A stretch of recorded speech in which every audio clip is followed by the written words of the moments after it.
Hi friends, எல்லோரும் எப்படி இருக்கீங்க? நம்ம சமையல் வீடியோ போட்டு ரொம்ப நாள் ஆச்சு.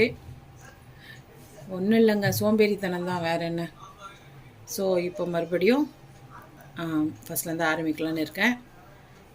இன்றைக்கி நம்ம ஒரு இப்போ காலையில் இல்லையா, அதனால் பிரேக்ஃபாஸ்ட்டுக்கு ஒரு டேஸ்டியான ஈஸியான சட்னி செய்யலான்னு இருக்கேன். இது வந்து உளுந்தம்பருப்பு சட்னி, ரொம்ப டேஸ்ட்டாக இருக்கும். இட்லி, தோசை, சப்பாத்தி அதுக்கு கூட இது வந்து ரொம்ப டேஸ்ட்டாக இருக்கும். ஸோ இட்லி தோசைக்கு கொஞ்சம் தனியாக அரைச்சிக்கலாம். சப்பாத்திக்கு வந்து நம்ம தொகையில் மாதிரி கட்டியாக அரைச்சிட்டோன்னா செம்ம டேஸ்ட்டாக இருக்கும். 2 இட்லி சாப்பிட்றவங்க 5 இட்லி சாப்பிடுவாங்க. ஸோ ரொம்ப டேஸ்ட்டாக இருக்கும். வாங்க அது எப்படி செய்யலான்னு பார்க்கலாம். ஸோ இப்போ நான் என்ன பண்ணியிருக்கேன்னு பார்த்தீங்கன்னா, கடாய் ஊற்றி 1 டேபிள் ஸ்பூன் எண்ணெய் ஊற்றிருக்கேன். இப்போது நான் அரைக்க போகிறது வந்து 4 பேருக்கான சட்னி. ஸோ இங்கே பாருங்கள், நம்ம கையில் இவ்வளோ எடுத்துருக்கோம். இது வந்து ஒரு 1.5 டேபிள் ஸ்பூன் உளுந்தம்பருப்பு வரும். இதை இந்த எண்ணெயில் ஃபஸ்ட்டு போட்டுக்கலாம். அவ்வளோதாங்க, உளுந்தம்பருப்பு சட்னின்னு தான் பேர். ஆனால் வந்து இவ்வளோ தான் உளுந்து தேவைப்படும். ஸோ கடாயை வந்து மீடியம் ஃப்ளேமில் வச்சுக்கோங்க. உளுந்து போட்டு ஒரு 1லேருந்து 2 நிமிஷம். ஃபுல் கோல்டன் ப்ரௌன் கலராக சேஞ்ச் ஆக வேண்டாம் உளுந்து, ஆனால் ஹாஃப் கோல்டன் ப்ரௌனாக ஆகணும். அதாவது கலர் லைட்டாக சேஞ்ச் ஆகுது இல்லையா, அந்த டைமில் மீடியம் சைஸ் வெங்காயம் நம்ம வந்து ரஃபாக சாப் பண்ணிக்கலாம். பொடிசாக சாப் பண்ணணும்னு இல்லை, ரஃபாக சாப் பண்ணி இதோட சேர்த்துக்கலாம். ஒரு வெங்காயம், மீடியம் சைஸ் வெங்காயம், ஒரு தக்காளி. இது வந்து ரொம்ப சின்னதும் இல்லை, ரொம்ப பெருசும் இல்லை, மீடியம் சைஸ். இது வந்து நாட்டு தக்காளி. ஸோ புளிப்பு நான் கொஞ்சம் ஜாஸ்தியாக இருந்தால் இந்த சட்னிக்கு நல்லாயிருக்கும். அதனால் நான் இவ்வளோ பெரிய தக்காளி போட்டிருக்கேன். ஸோ இந்த வந்து எங்கள் ஊர் சந்தையில் வாங்கின காஞ்ச மிளகா. ஒன்றே பயங்கர காரமாக இருக்குது. ஸோ இட்லி தோசைன்னும் போது கொஞ்சம் சட்னி சுடுன்னு இருந்துச்சுன்னா நல்லாயிருக்கும். அதனால் 2 காஞ்ச மிளகா, ஒரு 4லேருந்து 5 பல் பூண்டு, 2 கொத்து கருவேப்பிலை. ஸோ நீங்கள் இது வரைக்கும் போட்டாலே போதும்.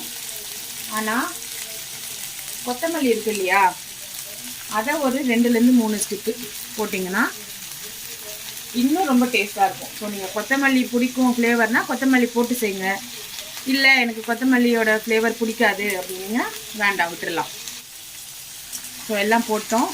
இப்போது இதை நல்லா நம்ம போட்ட வெங்காயம், தக்காளி, பூண்டு, காஞ்ச மிளகா, கருவேப்பிலை, கொத்தமல்லி, உளுந்து எல்லாமே எண்ணெயில் நல்லா ரோஸ்ட் ஆகி வதங்கணும். இது எப்படின்னு கேட்டிங்கன்னா, இந்த நம்ம மீடியம் ஃப்ளேமில் தானே வச்சு வதக்குறோம். இது மாதிரி வதக்கும் போது நம்ம உளுந்து வந்து ஹாஃப் கோல்டன் ப்ரௌன் கலர் ஆன அப்புறம் தான் மிச்ச ஐட்டம்லாம் சேர்த்தோம். ஸோ அதே மீடியம் ஃப்ளேமில் ஸ்டவ்வை வச்சுக்கோங்க. இப்போது இதை வந்து கிண்டி கொடுங்க. ஒரு எல்லா எண்ணெயில் கிண்டின மாதிரி ஆன அப்புறம் நல்லா ஸ்ப்ரெட் பண்ணி வச்சுட்டு மீடியம் ஃப்ளேம்லேயே இருக்கட்டும். ஒரு 3 நிமிஷத்துக்கு ஒரு வாட்டி வந்து நல்லா திருப்பி விடலாம். இப்போ நம்ம போட்ட உளுந்து வந்து ஹாஃப் கோல்டன் ப்ரௌன் இருக்கா, இது வந்து நல்ல கோல்டன் ப்ரௌன் கலர் ஆகணும். அதுதான் அதோட பதம். ஸோ அந்த மாதிரி ஆனோடனே நம்ம ஸ்டவ் ஆஃப் பண்ணிவிட்டு ஆற வச்சுட்டு நமக்கு தேவையான உப்பு சேர்த்து, கெட்டியாக வேணும்னா கெட்டியாக அரைச்சிக்கலாம், நல்லா தண்ணியாக வேணும்னா தண்ணியாகவும் அரைச்சிக்கலாம், இல்லை கொஞ்சம் நல்லா கிரேவி மாதிரி வேணும் அப்படின்னா அந்த மாதிரி அரைச்சிக்கலாம். ஸோ சட்னி பொறுத்த வரைக்கும் நம்மளோட இஷ்டம் தான் எந்த மாதிரி கன்சிஸ்டன்சியில் இருக்கணும்னு. ஸோ வதங்கட்டும். வதங்கினோன்னே நான் எப்படி இருக்குன்னு உங்களுக்கு காட்டுறேன். ஸோ பாருங்கள், நம்மளோட சட்னி இந்த மாதிரி தான் வதங்கி வரணும். இதில் பாருங்கள், வெங்காயம் நல்லா கோல்டன் ப்ரௌன் கலர் ஆகிடுச்சு, உளுந்தம்பருப்பும் கோல்டன் ப்ரௌன் கலர் ஆகிடுச்சு. இதுலேருந்து இப்போது நம்ம இதை வந்து உரித்தோம் அப்படின்னா உறிஞ்சிரும். ஸோ இந்த ஸ்டேஜுக்கு வந்துடுச்சு, எல்லாமே நல்லா வதங்கிடுச்சு இல்லையா. இப்போது ஸ்டவ் ஆஃப் பண்ணிவிட்டு இதை நல்லா ஸ்ப்ரெட் பண்ணி வச்சுடுங்க. வச்சுட்டு இதை நல்லா ஆற விட்டுறணும். ஃபுல்லாக கொஞ்சம் கூட சூடு இருக்கக்கூடாது, நல்லா ஆறணும். ஆறினதுக்கப்புறம் நம்ம சட்னி அரைக்கலாம். இப்போ நம்ம வதக்கி வச்ச சட்னி வந்து நல்லா ஆறி போயிடுச்சு. இதை நம்ம மிக்சியில் மாற்றி நமக்கு தேவையான அளவு உப்பு போட்டு நமக்கு தேவையான கன்சிஸ்டன்சியில் அரைச்சி எடுத்துட்டோம். இப்போ இதுக்கான தாளிப்பு போட்டுடலாம். நான் கடாய் வச்சு அதில் 1 டீஸ்பூன் நல்லெண்ணெய் ஊற்றிருக்கேன். என்ன வேணால் யூஸ் பண்ணிக்கலாம். நல்லெண்ணெய் போட்டிங்கன்னா உடம்புக்கும் நல்லது, ஃப்ளேவரும் நல்லாயிருக்கும். இதில் ஒரு 1/2 ஸ்பூன் கடுகு, ஒரு 1/4 ஸ்பூன் உளுந்து, உங்களுக்கு பிடிக்கும் அப்படின்னா ஒரு கொத்து கருவேப்பிலை போட்டுக்கலாம். நம்ம ஆல்ரெடி சட்னியில் கருவேப்பிலை போட்டு தான் வதக்கியிருக்கோம். அதனால் இதில் போடணுன்றது கட்டாயம் இல்லை. உங்களுக்கு சட்னியில் அந்த கிறிஸ்பாக இருக்க கருவேப்பிலை பிடிக்கும் அப்படின்னா நீங்கள் ஒரு கொத்து கருவேப்பிலை போட்டுக்கோங்க. இப்போ நம்ம போட்ட கடுகு வந்து நல்லா வெடிக்கணும். வெடிச்சப்புறம் அதை எடுத்து சட்னியில் சேர்த்துடலாம். அவ்வளோதான், நம்மளோட உளுந்தம்பருப்பு சட்னி தயாராகிடுச்சு. இது ரொம்ப டேஸ்ட்டாக இருக்கும். செஞ்சு பாருங்கள். செஞ்சு பார்த்துட்டு எப்படி இருக்குன்னு எனக்கு சொல்லுங்கள். ஸோ வாங்க, கடுகு உளுந்து நல்லா தாளிச்சிச்சு. ஸ்டவ் ஆஃப் பண்ணிவிட்டு இதை சட்னியோட சேர்த்துடலாம். எப்போவுமே நம்ம தாளிப்பு சேர்த்த உடனே அதை அப்படியே மேலேயே விட்டுறக்கூடாது. நம்ம சட்னியோட ஃபுல்லாக நல்லா மிக்ஸ் பண்ணணும். அப்போ தான் அந்த கடுகு, அந்த உளுந்து, இந்த சூடான எண்ணெய் எல்லாமே வந்து அந்த சட்னியோட எல்லா பக்கமும் மிக்ஸ் ஆகி நம்ம சாப்பிடும் போது ஒரு ஈவனான சூப்பரான டேஸ்ட் கிடைக்கும். ஸோ பாருங்கள், இதுதான் நம்ம அரைச்ச உளுந்தம்பருப்பு சட்னி. ஸோ இன்றைக்கி நான் ரொம்ப தண்ணியாகவும் இல்லாமல் ரொம்ப கெட்டியாகவும் இல்லாமல் நல்லா ஒரு கிரேவி கன்சிஸ்டன்சியில் அரைச்சிருக்கேன். ஸோ இதே மாதிரி நீங்களும் உங்கள் வீட்டில் இந்த சட்னியை அரைச்சி பாருங்கள். எப்படி இருந்ததுன்னு எனக்கு கமெண்ட் பண்ணுங்கள். ஸோ நம்ம வீட்டில் இன்றைக்கி சுட சுட இட்லி, தோசை அண்ட் உளுந்தம்பருப்பு சட்னி.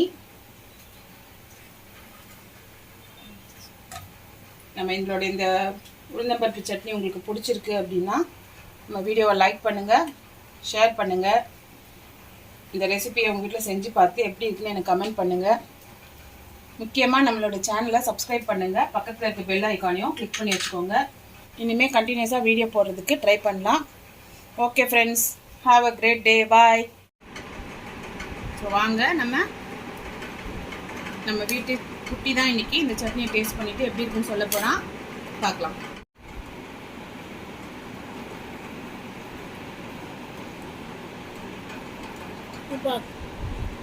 சூப்பராக இருக்கா சொல்லிட்டாரு. இட்லியோட தொட்டு சாப்பிடுங்க.